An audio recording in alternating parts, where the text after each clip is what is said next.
I came across this case and it looked relatively predictable, but there were a couple things that jumped out at me that I felt would be important to document and share with you guys. So I am going to just walk you through this case, let you know how I would think about it, things that I would change, and I hope that it helps. Looking at this case, the first thing with any case is I always like to just play the video through, right? So it's cool. What are we looking at here? What are we trying to achieve? So we've got some movements going on here. Let's see here. There we go. Let's play that again. Okay.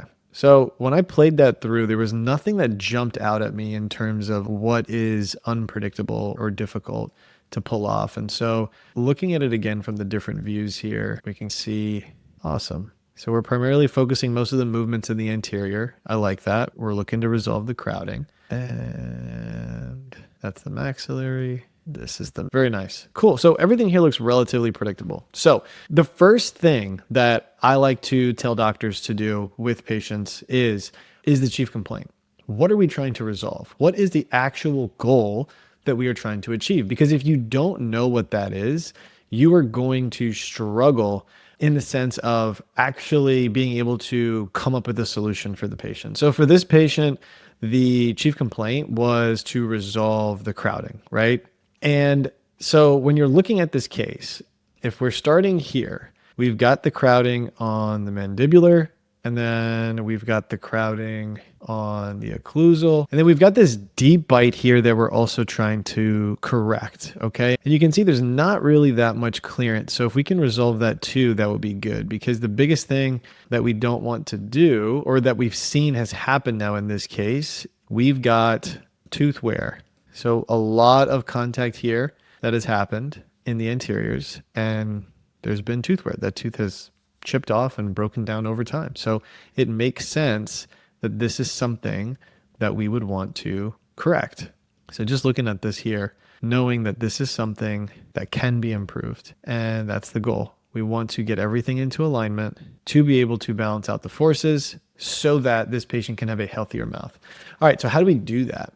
So far, when I'm seeing this case, I am seeing the crowding, and we are solving that primarily through maxillary anterior IPR. So there's some IPR that's going on here to create some space. And so 0.4 IPR is probably like right in the middle. It's not super aggressive. It's also not, it's not nothing. But when you're looking at IPR, something that people forget, or not even forget, they just don't even realize how much that actually is. So 0.4 millimeters of space is what you're trying to create amongst these 5 locations. So overall, you are trying to create 2 millimeters of space in the anterior. And I came to that number because we are adding up 0.4, 0.4, 0.4, 0.4, 0.4. So it's 2 millimeters of space. Now, the question is now, okay, how much is that actually? So 0.4 is really just 0.2 millimeters between 2 teeth, right? Because you're creating 0.4 at the location. So getting 0.2 on each tooth is actually what's happening. And so that's not really that much. So for all the doctors who are afraid of IPR or think it's super aggressive, just know that's really not that much, because these teeth have more than 0.2 millimeters of enamel, right, on each side. So that being said, another way that you can maybe rethink this IPR is if you're trying to get 2 millimeters of space, my thought goes, thinking like, okay, is there another way that we can create the 2 millimeters of space? Could we maybe do a little bit more premolar expansion than we're already doing? Or can we just redistribute where these 0.4 millimeters of IPR is actually occurring? And so what I would look at doing is I would actually look at redistributing the IPR to the canines. And so thinking about doing maybe 0.5 on the distal of the canine and 0.5 on the mesial. And then same thing over here, so that you get your basically 4 locations of 0.5. So that would be 2 millimeters. End result would be about the same. That's one way you can do it. The next thing that I'm looking at is you can see some of the different attachments here. So I want to review those with you guys. So these attachments in this case are solid. So when I see vertical attachments like this on canines, those are going to assist in rotation forces, or rotation movements rather. So those are good because in this case, let's play it through. Technically, we should be getting some rotation of those canines. And so playing this out, yeah, you could say we are getting some rotation there. And so those attachments are going to help with that movement.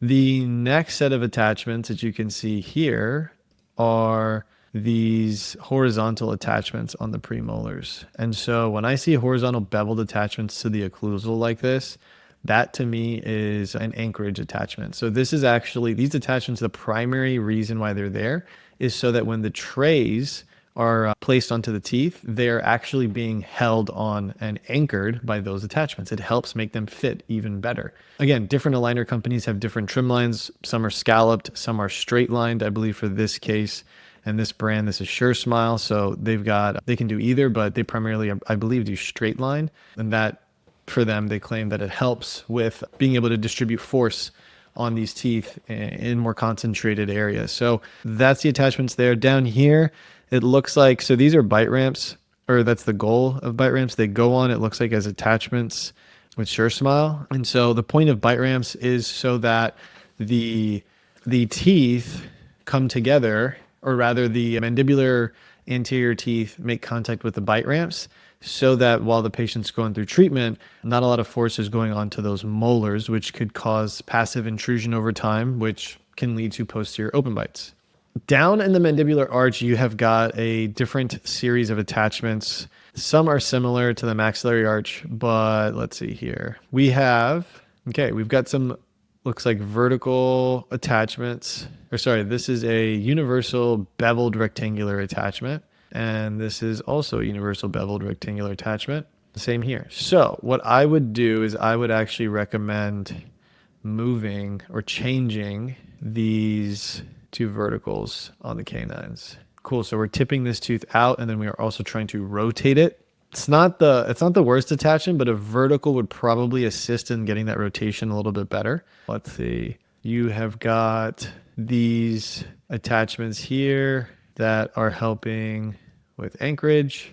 All right, and then we've got this lingual beveled attachment on the we've got this horizontal beveled attachment here on the canine. And the point of that is to help with getting this anterior mandibular intrusion.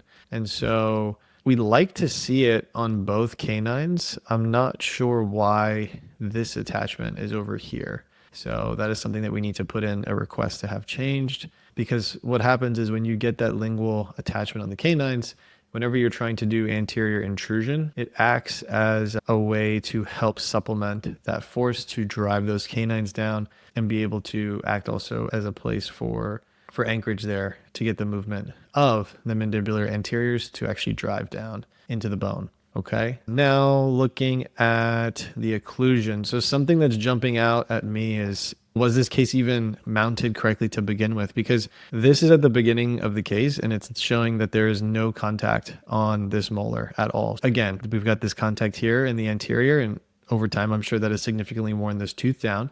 However, I would really be curious to see, is the patient not contacting at all on this molar? If that's the case, if they are not contacting on this tooth, great. This is a good setup. However, if they are contacting in real life and it's not being displayed here in the start, that needs to be addressed and taken care of before anything else, because that is going to alter the outcome of this treatment. If your tooth, or if your case is not mounted correctly from the beginning, it's going to have a negative domino effect on the rest of the case. So that is a red flag, something that I would take a look at.